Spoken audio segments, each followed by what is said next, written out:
नमस्कार श्रोते हो, मी अर्चना रवींद्र शिर्के माऊली कथाकथनमध्ये तुमचे पुन्हा एकदा स्वागत करते.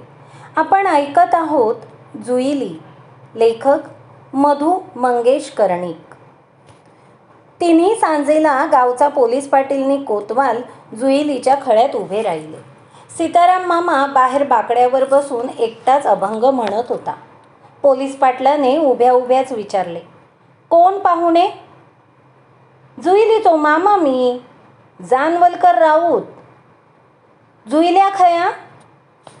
असा भुतूर असा, त्याची मामी पण इलिया. बरा झाला, तुम्ही जाणती माणसा या टायमाक असात ती. बातमी वाईट असा. सीताराम मामा चपापला, उठून उभा राहिला. कसली वाईट बातमी? जुईल्याचो बापूस खुळो दशरथ तळ्यात बुडालो. सांजावताना मयत वर फुगून इलेला राखण्याक दिसला. मी पोलीस पाटील पंचनामो करूक होयो. तोपर्यंत जुईली बाहेर आली होती. तिने ते शब्द ऐकले. आपल्या पायाखालची धरणी दुभंगल्याचा भास तिला झाला. माझ्या बाबा रे, तिने हंबरडा फोडला. जुईलीचे घर झाडापेडांच्या गर्दीत एखाद्या जुनाट वारुळासारखे स्तब्ध उभे होते. त्या घरात जुईलीने 3 दिवस एकाकी रडून काढले. मामा मामी जनरीतीप्रमाणे 3 दिवस तिथेच राहिली आणि आज त्यांनी आपल्या गावी जानवलीला परत जाण्याचे ठरवले. जुईलीला बरोबर घेऊन जाण्याचा बेत त्यांनी केला होता. धामापूरला आता कुणीच नात्यागोत्याचे राहिलेले नसल्यामुळे जुईलीला मामा मामीचाच काय तो आधार उरला होता. नाईलाज झाल्यासारखी ती कबूल झाली होती. मामी, मी जरा जाऊन येतोय. आता खय चाललंस? एसटीची वेळ झाली आ. शाळेतल्या मैत्रिणीक जाऊच्या आधी एकदा भेटून येतंय, असं सांगून जुईली निघाली. ती थेट प्रभू मास्तरांच्या बिराडी आली. एका विलक्षण हुरहुरीने तिचे पाऊल अंगणातच थबकले. क्षणभर तिला वाटले पुढे जाऊच नाही, इथूनच माघारी फिरावे. कशाला आलो आपण इथे? काय आहे आपले इथे? एकाएकी तिचा सारा उत्साह ओसरला. तिचे पाऊल मागे पडणार तोच प्रभू मास्तरांनी तिला दरवाज्यातून पाहिले. ते पुढे आले. जुईली? जुईली मंत्रमुग्ध झाल्यासारखी आपोआपच त्यांच्या दिशेने चालू लागली आणि क्षणार्धात भानावर आली. घरात प्रभू मास्तर एकटेच दिसत होते. बाई कुठे आहेत? आशा माहेरी गेली. 2 दिवस झाले. मी जाते. थांब. प्रभू मास्तर हळूच पुढे झाले. जुईली अवघडल्यासारखी उभी राहिली. तिला त्यांच्या बायकोचा निरोप घ्यायचा होता, पण तिला काही सुचत नव्हते. प्रभू मास्तर हळूवारपणे म्हणाले, फार वाईट झालं जुईली. त्या दिवशीच आशा गावी गेली, नाहीतर तुला आमच्या घरीच घेऊन येणार होतो. तुझे वडील म्हणजे एक कुणाला न उलगडलेलं कोडं होतं. फक्त माझ्याशीच ते नीट बोलायचे. जुईलीच्या घशात हुंदका आला. तिने दोन्ही हातांनी तोंड झाकले.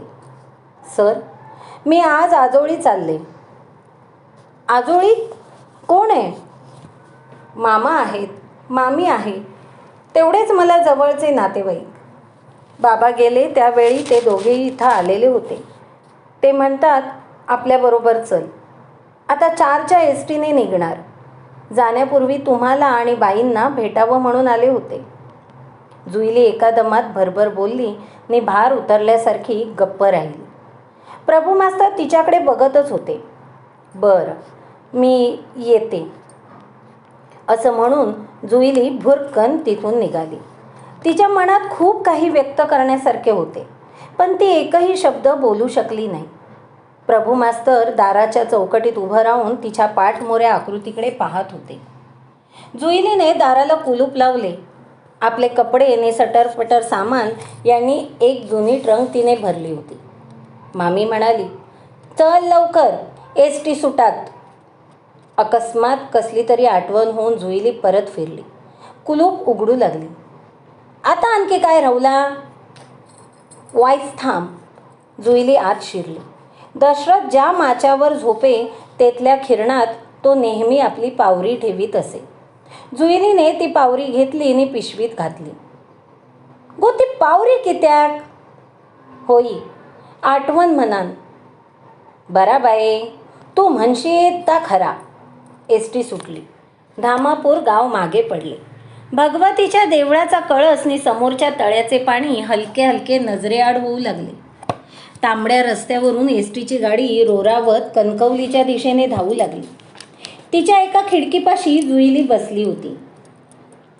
जाणवलीचे सीताराम रावताचे घर भले मोठे होते. भीमा नि सीताराम अशी दोघेच त्या घरात राहत होती.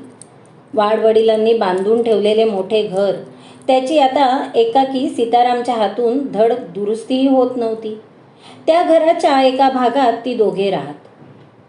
बाकीचे घर उंदरा घुशींसाठी मोकळे होतेच. जुईली त्या घरातील अंधारालाच प्रथम भ्यायली. धामापूरच्या तिच्या बाबाच्या घरात कसा लख्ख उजेड सगळीकडे पडायचा. भगवतीच्या देवळातील सनई सकाळ संध्याकाळ ऐकू यायची. चौघडा घडा घडा वाजायचा.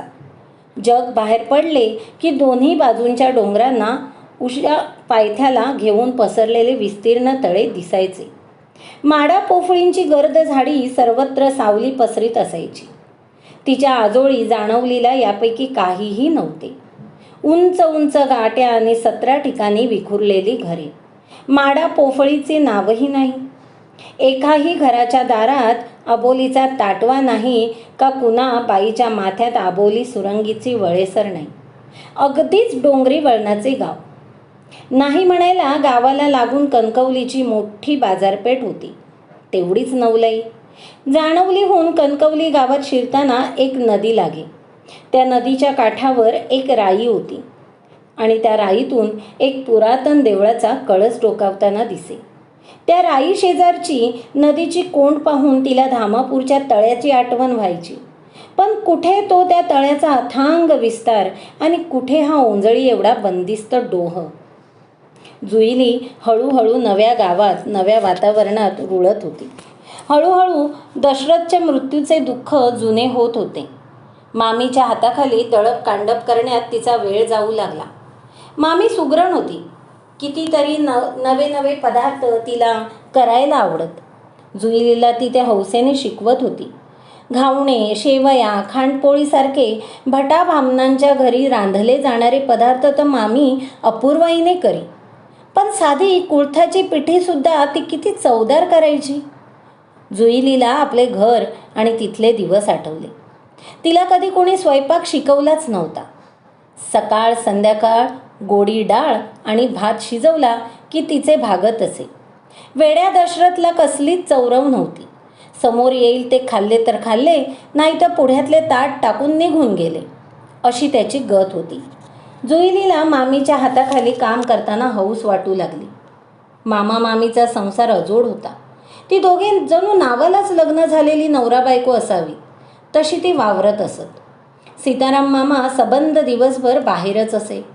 त्याला दमा होता. खळ्याच्या पेळेवर बसून तो तासन तास ढासत बसे. पण भीमा मामी त्याला घोटभर चहा स्वतःहून करून देत नसे. तो एखाद्या परक्या माणसासारखा वावरायचा आणि मामी सदाची आपल्याच नादात असायची. त्या दिवशी मामीने नेवऱ्या केल्या. जुईलीने सारी रीत मामीकडून शिकून घेतली. नेवऱ्या तळून झाल्यावर मामीने त्या बशीतून जुईलीसमोर ठेवल्या. आपणही चवीने खाऊ लागली. जुईली म्हणाली, मामा बाहेर असतो लो. ते का? ते का काय नको, त्याच्यासाठी नाही केले ते तू खा निवांत. जुईलीला नवल वाटले. मामीचा रागही आला, पण तिने गप्प राहायचे ठरवले. मामा मामीच्या व्यवहारात आपण पडणे बरोबर नाही. त्यांनी आपल्याला ऐन कठीण प्रसंगात आधार दिला. तरी पण मामी विहिरीवर पाणी आणायला गेली आणि सीताराम विडीसाठी निकारा शोधायला रांधणघरात आला. तेव्हा न राहून त्यातील 2 नेवऱ्या तिने त्याच्यासमोर केल्याच. जुईल्या, मामी तुका करवांदा दे, खावा बिगीन. सीतारामाने लहान मुलाच्या चोरटेपणाने त्या नेवऱ्या गप्पागप चावून गिळल्या आणि वर भांडेभर पाणी पिऊन तो बाहेर गेला. आणि नेमक्या त्याच क्षणी मामी बाहेरून आत आली. किती आलो तो भितूर? आग होई होती, विडी पेटवूक. आग? त्याच्याबरोबर लगीन करून माझ्या उभ्या जन्माक लागली आग. मामी घागरी खाली ठेवीत जळजळीत स्वरात म्हणाली. हळूहळू मामा मामीमधला विसंवाद जुईलीच्या नीट ध्यानात येऊ लागला. नेमकी कुणाची बाजू आपण घ्यावी हे तिला कळत नसे. मामी येता जाता मामावर करवादत असे आणि तिची चाहूल लागली की मामा कुठल्या कुठे नाहीसा होत असे. त्या दोघांना एकत्र जेवता खाताना चालता बोलताना तिने आल्यापासून एकदाही धड पाहिले नव्हते. मंगळवारचा दिवस होता. भीमा मामी लवकर उठली. तिने आंघोळ केली, भरगच्च आंबाडा घातला, त्यावर कागदी फुलांची पाती माळली, डोळ्यात काजळ रेखले, नवे गुलाबी पातळ निसून ती कुठेतरी बाहेर जाण्याची तयारी करू लागली. जुईलीने विचारले, मामी खय चाललंस? कणकवलेक. आज आठवड्याचो बाजार ना, गेले 2 आठवडे खाडे झालेत, आज जाऊकच होया. असे हात पाय नाही हलवले तर खाऊचा काय? बोलता बोलता तिनं पडवीतली गवताची वरण पुन्हा नव्याने बांधली आणि ती डोक्यावर घेऊन ती बाहेर पडली. आपली मामी गवत, लाकडे, भाजीपाला यासारख्या वस्तू कणकवलीच्या बाजारपेठेत नेऊन विकते आणि त्यावर संसार चालवते एवढे जुईलीला ठाऊक होते. मामीची शेती अशी नव्हतीच, पण बाजारात जाताना तिने केलेल्या साज शृंगाराची जुईलीला नवलाई वाटली. त्या गुलाबी तलम वाईलच्या पातळात डोळ्यात काजळ रेखलेली मामी तिला एकदम नवीच वाटली. नवी आणि कितीतरी तरुण. तिच्याकडे एकसारखे पाहत राहावेसे तिला वाटू लागले. मामी निघून गेली आणि सीताराम मामाने बाजाची पेटी काढली. खळ्याच्या पेळेवर बसून तो पेटी वाजवू लागला. जुईली येऊन ऐकू लागली. तिचा सीताराम मामा पेटी वाजवतो हे तिला ठाऊक होते, पण ती जानवलीला आल्यापासून त्याने ती एकदाही वाजवली नव्हती. पेटीच्या सुरांबरोबर सीताराम गाऊ लागला. पाण्या निघाल्या गवळणी, पाण्या निघाल्या गवळणी, माना ठेवणी घागरी, माना ठेवणी घागरी, पहिली गवळण साधी भोळी, साधी भोळी, साधी भोळी, पहिली गवळण साधी भोळी. सीताराम डोळे मिटून गात होता. गळ्यातून उमटलेल्या चरणांना भिडून समोरच्या पेटीतून सुस्वर सूर काढीत होता. तल्लीन झाला होता. जुईली त्याच्याकडे टक लावून पाहत होती. किती वेगळा दिसत होता तो. आपला हा सीताराम मामा यावेळी किती वेगळा दिसतो, किती सुंदर दिसतो आहे. नेहमीचा खोकणारा, दुबळा, मामी पुढे गरीब बापुडवाना दिसणारा मामा कुठे नि हा सुंदर राजपुत्रासारखा दिसणारा तरणा टवटवीत सीताराम राऊत कुठे. केवळ कंठातील गाण्यामुळे तो एवढा वेगळा दिसतो. तिला एकाएकी तिच्या बाबाची, वेड्या दशरथाची आठवण आली. तोही पावरी वाजवू लागला की किती वेगळा दिसायचा. शहाणा, सुरता, सरळ आणि समंजस. हातात पावरी नसली म्हणजे मात्र मूर्तिमंत खुळा. ती हलकेच खळ्यात येऊन उभी राहिली. मन लावून ऐकू लागली. किती गोड होता मामाचा आवाज, किती मंजूळ होते त्याचे पेटीचे स्वर. तोच सीतारामची नजर तिच्याकडे गेली आणि तो थांबला. हसत त्याने विचारले, तुका गाणं आवडता? खूप. तुझ्या मामी अगदी आवडत नाही म्हणान तर ती खय तरी गेली की मी आपलं पेटी काढतंय आणि वाजवीत बसतंय. मामा म्हणा तुम्ही, किती गोड असा तुमचो आवाज, ही पेटी किती सुंदर वाजवतास तुम्ही. खऱ्याने गो? विद्ये शपथ. मग सीताराम पुन्हा सरसावून बसला आणि त्याची बोटे पेटीवरून फिरू लागली. सकाळच्या ते निरभ्र प्रहरी अंगणात पडलेल्या किरणांसारखी त्याची सुस्वर गवळण सर्वत्र पसरू लागली. जराशाने त्याला खोकल्याची जोरदार उबळ आली आणि तो थांबला. छाती दाबीत एकसारखा खोकू लागला. जुईली घाबरली. धावत जाऊन तिने घरातून पाणी आणले. सीताराम पाणी प्याला आणि हळूच म्हणाला, चेडवा वायच घोटभर चाय करशीत? हां आत्ता करतय. जुईलीने आणलेला चहा सीतारामाने घोटाघोटाने प्यायला. मग पेटीचा भाता दुमडून ठेवून बोलू लागला, वाईच बरा वाटला. तुझ्या मामी कसा काय सांगण्याची सोय नाही. कुत्र्यासारख्या अंगार येतात. तिका माझा काय जमत नाही ना काय आवडतही नाही. घोटभर चायक सुद्धा मी परका असे. देवाक माझी दया इली आणि तू येईलस. तुम्ही काळजी करू नको, मी तुमका होई तेव्हा चाय करून देन. तुम्ही माका होई तेव्हा पेटी वाजवायची, गाणं म्हणायचा. जुळला तर मग, सीताराम खुशीने हसत म्हणाला आणि त्याने पेटीच्या काळ्या पांढऱ्या पट्ट्यांवरून सफाईने बोटे फिरवली. मंजूळ स्वरांचे थरथरते कारंजे उभे राहिले. मामा, ता मगाचा गाणं पुन्हा म्हणा. सीतारामने थोडा दम घेतल्यासारखे केले, घसा साफ केला आणि तो म्हणू लागला. गोकुळात गवळण नांदे, गवळणीत गोकुळ नांदे. गोकुळात गवळण नांदे, गवळणीत गोकुळ नांदे. मग क्षणभर पेटीवरचा हात थांबवून तो म्हणाला, ह्या नव्या गाणं कसा हा?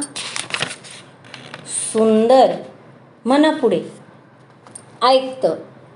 दूध दही साखर लोणी, घेऊनी निघाल्या साजनी. दूध दही साखर लोणी, घेऊनी निघाल्या साजनी.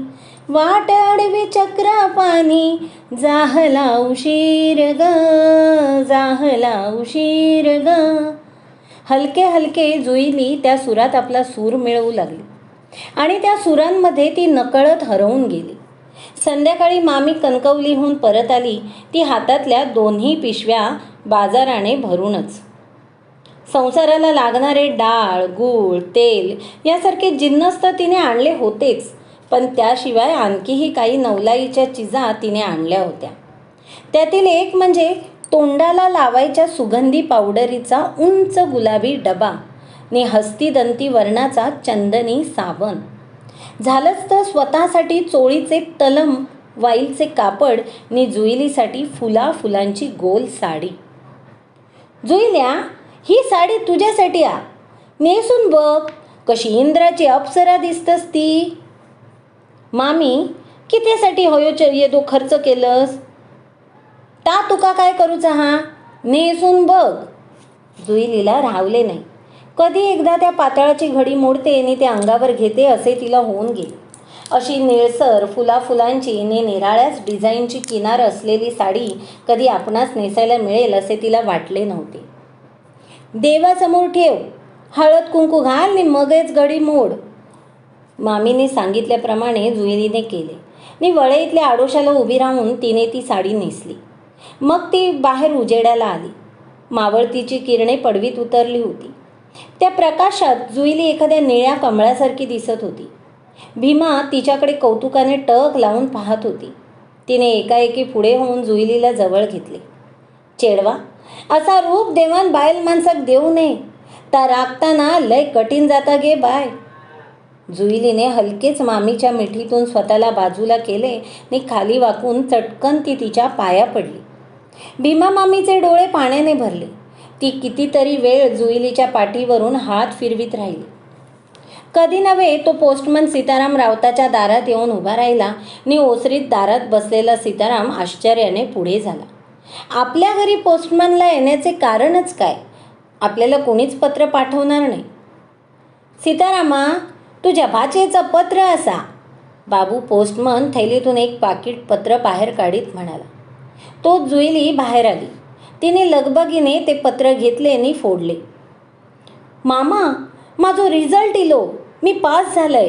प्रभू मास्तरांनी रिझल्ट पाठवल्यानी आ. जुईली जणू लहान मुलीसारखी नाचत होती. भीमा मामीही तोपर्यंत बाहेर आली. मामी, गे मामी, मी पास झालंय, 50% मार्क पडलेत. भीमाचा चेहराही आनंदाने फुलून आला. ती धावत आत गेली आणि एका वाटीतून 4 गुळाचे खडे घेऊन आली. तोंड गोड कर. एक खडा जुईलीच्या हाती देऊन ती दुसरा पोस्टमनला देत म्हणाली. सीताराम म्हणाला, बाबू, आमच्या घराण्यात कोण मॅट्रिक पास जाऊक नाही. जुईल्यान पांग फेडल्यान. गो, माकान देईला गोड माका ढास लागली आ. जुईलीने प्रभू मास्तरांचे पत्र हळूच वाचायला घेतले. प्रभू मास्तरांनी लिहिले होते, तू आता SSC पास झालीस. पुढं काय? हा प्रश्न तुला पडला असेल. तुझ्यासारख्या परिस्थितीतल्या मुलीला या प्रश्नाचं उत्तर कसं सोडवता येईल हे मला सांगता येणं कठीण आहे. पण एवढंच लिहितो आहे, तिथेच थांबू नकोस. तुला पुढं जायला हवं. कसं जायचं, कुठं जायचं ते नीट विचार करून ठरव.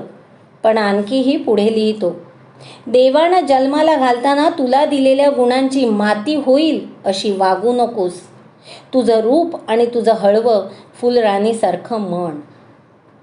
जुईली वाचायची थांबली. एका क्षणार्धात ती फुलराणी बनली. रंगीबेरंगी वातावरण तिच्या डोळ्यांसमोर तरळू लागले. एखाद्या स्वप्नात असावं असं तिला वाटलं आणि कुठून तरी सुस्वर गीताच्या ओळी तिच्या कानी येऊ लागल्या. निजली शेते निजले रान, निजले प्राणी थोर लहान, अजून जागी फुलराणीही आज कशी ताळ्यावर नाही. लागे ना डोळ्याशी डोळा, काय जाहले फुलराणीला, कुणी कुणाला आकाशात प्रणगायने होते गा. हळूच मागुणी आले कोण, कुणी कुणा दे चुंबनदान. जुईलीला या कविता पंक्ती प्रभू मास्तरांसमोर उभे राहून आपण म्हणत आहोत असा भास झाला. प्रभू मास्तर पाठीमागून आले. त्यांनी आपल्या खांद्यावर हळूच हात ठेवला आणि आपले अलगद चुंबन घेतले. तिची कानशिले उष्ण झाली. सारे अंतरंग कंपित झाले. एका विलक्षण हुरहुरीने ती व्याकुळ झाली. प्रभू मास्तरांनी तिचे सारे मन व्यापून टाकले. आता या क्षणी उठावे आणि धामापूरला जाऊन प्रभू मास्तरांना भेटावे. ते म्हणतील तिथे जावे. ते सांगतील तसं जावं. ते सांगतील तसं करावं. पत्रातील पुढील वाक्य न वाचताच तिने पत्र नीट घडी घालून पोलक्यात ठेवून दिले. तो सारा दिवस ती फुलराणी बनून बागडत होती, नाचत होती, फुलत होती. गो, खुण्यासारखं काय करतस? आज तुझा मस्तक ठिकाणार नाया, मामी म्हणाली. खराच गे मामी, माका आज खंय तरी जाऊन असं वाटता. खंय जातलं? चल माझे वांगडा, रानात लाकडा गोळा करू. मामी बरोबर जुईली एका तंद्रीतच रानात गेली. मृग नक्षत्रापूर्वीचे आभाळ भरून आले होते. सारे रान चिडीचीप होते. मामी सरपणाची लाकडे गोळा करीत होती. जुईली यंत्रासारखी तिच्या पाठोपाठ वावरत होती. एकाएकी तिच्या कानांवर कसला तरी वेगळाच आवाज ऐकू आला. ती तो आवाज ऐकत उभी राहिली. गो, ते मोर ओरडतं, पाऊस टाकले रिलो ना. जुईलीला आठवले. पुस्तकात तिने वाचले होते. पावसाळा आला की मोर टाहो फोडतात, केफा घालतात. पण तिने रानातला मोर कधी पाहिलाच नव्हता. मोर असा ओरडतो? ती कान देऊन ऐकू लागली. तो करुण पण पुन्हा पुन्हा ऐकावासा वाटणारा आवाज जवळपासच कुठून तरी उमटत होता. तोच मामी म्हणाली, तो बघ, थय उभो असा मोर. आणि खरंच पलीकडे उघड्या माळरानावर एक भला थोरला मोर आपला निळा हिरवा पिसारा पूर्ण उभारून एका पायावर उभा होता आणि थांबून थांबून ओरडत होता. ती भुल्ल्यासारखी टक लावून पाहत होती. तोच शेजारच्या झाडीतून आणखीन 4-5 मोर तेथे झेपावत आले आणि टाहू फोडत नाचू लागले. त्यांच्या झळाळणाऱ्या पिसाऱ्यांनी आणि लवलवणाऱ्या नृत्याने तो सारा माळच जिवंत होऊन नाचू लागला. त्या मोरांना जणू जगाचे भानच नव्हते आणि जुईली सुद्धा भान हरपून त्यांना डोळ्यात साठवून घेत होती. तोच आकाशात वेडीवाकडी वीज सरकन आरपार चमकली. पाठोपाठ मेघांचा कडकडाट झाला आणि टपाटप धारा कोसळू लागल्या. बोल बोल म्हणता मृग नक्षत्राच्या अनावर सरी खाली उतरू लागल्या. मातीचे अत्तर दशदिशांमध्ये दरवळू लागले. जुईली तो पाऊस अंगावर घेत समोरच्या मोरांवर नजर खिळून उभी होती. मोरांच्या उभारलेल्या पिसाऱ्यावर मुडपलेल्या पंखांवर पावसाचे मोती पडताच ते तृप्तीच्या कैफात अधिकच बेभान होऊन नाचू लागले, ओरडू लागले. गो, भिजत असा की काय पावसात? चल बेगीन घरात जाऊया. भीमा घाईघाईने लाकडांची मोडी डोकीवर घेत म्हणाली आणि जुईलीची तंद्री भंग पावली. मोरांनाही तोपर्यंत त्यांची जाग लागली होती. ते वेगाने शेजारच्या झाडीत नाहीसे झाले. पावसाच्या धारा अंगावर झेलीतच त्या दोघी घरी येऊन पोचल्या. कपडे बदलताना जुईलीच्या ध्यानात आले, आपण संपूर्ण भिजलो आहोत. एकदम कसली तरी आठवण होऊन तिने पोलक्यात हात घातला. प्रभू मास्तरांचे पत्र संपूर्ण भिजून गेले होते. नशीब त्यातील रिझल्टचा कागद तिने काढून पेटीत ठेवला होता. नि अर्धवट वाचायचे राहिलेले पत्र सवडीने एकांतात वाचू म्हणून तसेच छातीशी खोवून ठेवले होते. तिने पत्राचा कागद उलगडण्याचा प्रयत्न केला. सगळा चोथा झाला होता. एकही अक्षर वाचता येत नव्हते. जुईलीला रडू कोसळले.